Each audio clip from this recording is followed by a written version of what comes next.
आलो बस महाराज ग्रंथ घेतो असंच विश्लेषण जमा करा.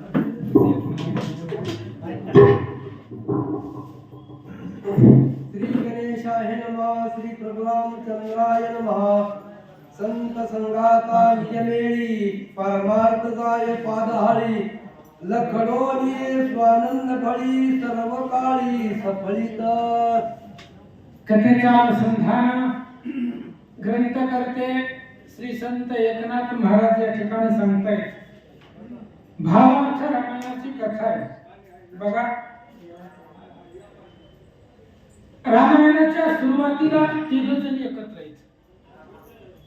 भगवान महादेव आहेत, भगवान गणेश आहेत आणि पार्वती आई साहेब. प्रिय संताते मी करीना. गणपतीने सांगितलं विघ्न येऊ देणार नाही. पार्वती आई साहेबांना सांगितलं तुमचं रामायण प्रत्येक श्रोत्याला भाविकाला आवडेल, संताला आवडेल अशा प्रकारचं मी प्रिय करीन. आणि अशा प्रकारची कथा इथपर्यंत आली होती. आदरणीय बाबांनी सांगितले आपल्याला तेवढं जमत नाही, आपण त्यांचं लेकरू आहे. आणि संत संगतीचा परिणाम सांगतायत. संत संगतीचा झाल्यानंतर ना ज्याला ज्याला संत संगती झाली, संताची संगत झाली, संत संगत म्हणजे चांगली संगत झाल्यानंतर ना त्या झाडाला वृक्ष म्हणजे कुळ, त्या कुळाला त्या झाडाला सुंदर अशा प्रकारचं फळ येतं असं सांगतात. बीज त्वचान फेडिले देठू आधी मध्य न कळे शेवटू स्वानंद रसाचा भरे घोटू अनुभव स्पष्टू संत संगे. संताच्या संगतीला लागल्यानंतर ना अनुभव प्राप्त होतो. आणि अशा प्रकारचा अनुभव येतो की बीज आहे, बीज गुळ खाल्ल्यानंतर ना मुळासकट गोड आहे. तशा प्रकारचं कुठल्याही प्रकारचं देठ न मुडता अफाट अशा प्रकारचा अनुभव संताच्या संगतीला, भगवंताच्या संगतीला लागल्यानंतर होतो असं सांगतात. ऐशिया संतांचे महिमान आकडे ऐसे कैचे ज्ञान बाळत्वे बोलिनो ते न्यून घ्यावे अवधान कथेशी. ग्रंथकर्ते श्री संत एकनाथ महाराज सांगतात ऐशिया संतांचे महिमान. आणि त्या संताचं महिमान मला कसं करणार आहे, पण बाळ म्हणून बोललो, त्या संताचं लेकरू म्हणून बोललेलो आहे, त्यामुळे मला क्षमा करा. कारण संताचं गुण वर्णन करणं, देवाचं गुण वर्णन करणं ते आम्हाला जमत नाही. पण त्याच संताचं, त्याच भगवंताचं लेकरू म्हणून सांगण्याचा प्रयत्न केलेला आहे. बाळ किती जरी चुकलं, कसं जरी बोललं तरी ते आईला गोड वाटतं, बापाला गोड वाटतं. तसं मी काही जरी बोललो, वेळे वापुडे काही ना परी तुझाची म्हणविना, त्या पद्धतीने मी काही जरी बोललो, कसं जरी बोललो तरी सुद्धा क्षमा करा, तुमचं लेकरू आहे. आणि द्यावे अवधान कथेची. कथा चालू झाली रामायणाची, त्या रामायणाच्या कथेला अवधान द्या, लक्षपूर्वक ऐका. ऐसे ऐकोनी स्तवन सुखावले संत सज्जन तुझे मनोगती आमचे मन सदा सावधान ग्रंथार्थी. आणि आता अशा प्रकारचा असणारा संत संगतीचा महिमा नाथ महाराजांनी सांगितलं. आता द्यावे अवधान कथेशी. भावार्थ रामायणाची गोड जगाला जिव्हाळा पावनी करणारी रामायणाची कथा प्रारंभ करतोय, सुरुवात करतोय. त्यामुळे अवधान म्हणजे लक्ष, संपूर्ण लक्ष या कथेमध्ये, भगवंताच्या असणाऱ्या कथेमध्ये, रामायणामध्ये द्या. महाराज सांगतात आम्हाशी आवडे रामकथा येथेही तू रसाळ वक्ता तरी स्तुती सांडोनी आता वदे ग्रंथाचा अर्थान्वये. आणि त्यावेळेस श्रोत्यांनी सांगितलं आम्हाशी आवडे रामकथा. अहो ज्याला रामायणाची कथा आवडते त्याला कसाही वक्ता चालतो, कसंही असू द्या रामायण, पण ज्याला रामायणाची कथा आवडते त्याला वक्ता कसाही चालतो, कारण तो रामायण सांगतो. त्यामुळे आम्हाला रामायण आवडतं, आम्हाला रामकथा आवडते. त्यामुळे आता स्तुती बंद करा आणि स्तुती बंद करून रामायणाची कथा चालवा. श्रोते मंडळी, संत सज्जन गौबा काकांना किंवा एकनाथ महाराजांना विनंती करतात. आता वनसु कुळ देवता जय नामे रूपे एकनाथा एकपणाची माथा नांदवी निज भक्ता निजान्नवे. आता कुळ देवता संतांचं वर्णन झालं, गणेशाचं वर्णन झालं, भगवंताचं वर्णन झालं. आता जी काय आपली कुळ देवता आहे ती असणारी कुळ देवता माझं नमन असो. ऐकोनी सद्गुरूची बोली परशुरामात ममता संतोषली अनेकत्व सांडूनी वहिली स्वये उठिली एकत्वे. आणि अशा प्रकारे आता सद्गुरूचं बोलणं ऐकलं. बोध परशुरामे निवटली. परशुरामानं आपल्या आईचं शिरछेदन केलं होतं. ती रेणुका माता एकनाथ महाराजांची कुलदेवता आणि त्या असणाऱ्या रेणुका भगवतीला माझा नमस्कार असो, माझे वंदन असो. तिला नमन करून कथेला प्रारंभ. एक रूपे एकनाथा मूळ अन्वे कुलदेवता एका वाचुनी सर्वता द्वैताची कथा करुणे दी. आणि ती कुलदेवता एक वीराची आई आहे, एक रूप आहे. अद्वैत द्वैत रूप नाही, तिच्यापाशी एकच आहे. आणि ती असणारी कुलदेवता दुजियाची वार्ता करून येते. द्वैताची दुजियाची दुसऱ्याची वार्ता नाही, फक्त एकच. आणि अशी असणारी कुलदेवता, त्या कुलदेवतेला वंदन.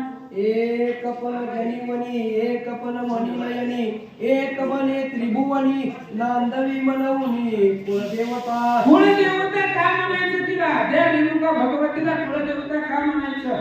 एक पण जनिवनी, तुझी याची वार्ता आहे, दुसरं नाही, द्वैत नाही, फक्त एकच. आणि ते असणारे एका ठिकाणी नांदवते एकच, एकाच भजन करायला लावते. अशा प्रकारची कुलदेवता, अर्थात दुसरं नाही, द्वैत नाही, एकच. आणि त्या एकत्वानं नांदवते म्हणून ती कुलदेवता. आणि त्या कुलदेवतेला वंदन असो. ब्रह्मा आणि हरिहर त्रिगुणी तिनी ते सावत्र मी अगुणाचा परिप्रिय कर केलो साचार एकात्मता. आता ही कुलदेवतेचा जर विचार केला, कुलदेवता जर बोलली गेली तर ब्रह्मा विष्णू हरिहर, आपण जर मूळ विचार केला तर तिघांची आदी मायेची मुलं आहेत. आपण देवी चरित्र जर ऐकलं तर त्याच्यामध्ये ती सविस्तर कथा आहे. भगवतीची ही तिघजण मुलं आहेत. आणि हे सगळं जगदंबर चालवणारी ती भगवती आहे. आणि ती असणारी एकत्वानं नांदवते, चालवते. म्हणून या असणाऱ्या जगाला जगदंबर समजून चालवणारी, खेळवणारी ती जगदंबा आहे. आणि त्या जगदंबेला माझा नमस्कार असो. श्री गणेशाय नमः. श्री प्रभु रामचंद्राय नमः. तेज जगदंबा उदोमने ग्रंथारंभा. श्रीराम कथेची शोभा अतिवल्लभा बदलावी. आणि ग्रंथ करते श्री संत एकनाथ महाराज सांगताय ते जय जय जगदंबा.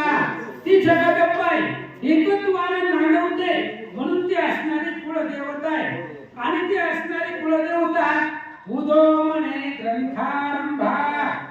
कुलदेवतेने जगदंबेने सांगितलं तिचं कामच आहे उदो उदो करायचं.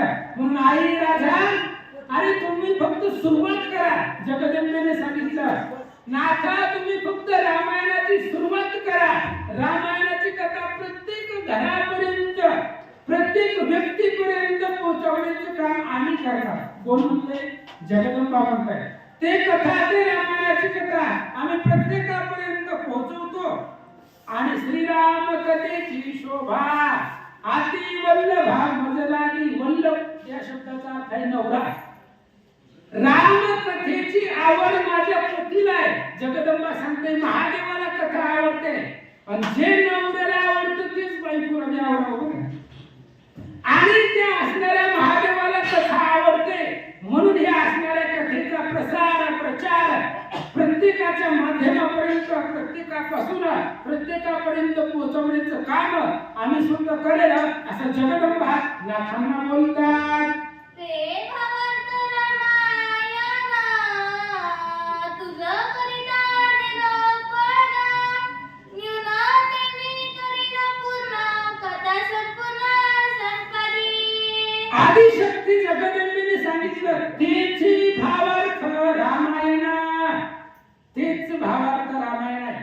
जिथं जिथं तुम्हाला कमी कमी पडेल तिथं तिथं आम्ही त्याच्यामध्ये भर घालू. जिथं जिथं न्यूनपणा येईल त्याच्यामध्ये आम्ही भर घालू. म्हणजे ही रामायणाची कथा लक्षात घ्या. ही भावार्थ रामायणाची कथा प्रत्येकापर्यंत, प्रत्येक जीवापर्यंत पोहोचवण्याचं काम एकनाथ महाराजांचं रामायणाचं पोहोचवण्याचं काम ती जगदंबा स्वतः करते. म्हणून तिने सांगितलं महाराज फक्त सुरुवात करा. मला आणि माझ्या बालकाला फक्त रामायण आवडतं, त्यामुळे तुम्ही चालू करा. जिथं जिथं तुम्हाला कमीपणा वाटेल, न्यूनपणा वाटेल, ते पूर्ण करण्याचं काम त्याची जिम्मेदारी आमची. आता वंदू सद्गुरु जो सानंद बोध वज्र पंजरू जो चनी हा संसारू पोय सुख करू तोरण पाया. आणि आता नाथ महाराजांनी सांगितलं आता बंधू सद्गुरु आणि ते असणाऱ्या आता सद्गुरूला वंदन करू. झालं आता सगळे कुळदेवता झाली, आराध्य दैवत झालं, गजरा गणपतीचं झालं, संतांचं झालं, सगळंच स्तवन झालं. आता सद्गुरु ज्याच्या कृपेचं हस्त आमच्या डोक्यावर ते असणारे जनार्दन स्वामी आणि त्या असणाऱ्या सद्गुरूचं वर्णन करू. ज्याचे हा संसार ही संसार रूपी भव नदी भव समुद्र तारून जाण्याचं सामर्थ्य ज्या सद्गुरूमुळे प्राप्त होतं त्या सद्गुरूला माझा नमस्कार. जेने मस्तकी ठेविता हातू अहं भावा होय घातू संभाय तो प्राप्तू दाय प्राप्तू अजोय नंदू. आणि अशा प्रकारचे सद्गुरू आहेत ज्या सद्गुरूचा हात कृपेचा हात डोक्यावरती पडल्यानंतर ना अहंभाव जातो, अहंकार संपला जातो आणि स्वहंभाव प्राप्त होतो. अशा प्रकारचे सद्गुरू त्या सद्गुरूला माझा नमस्कार. चला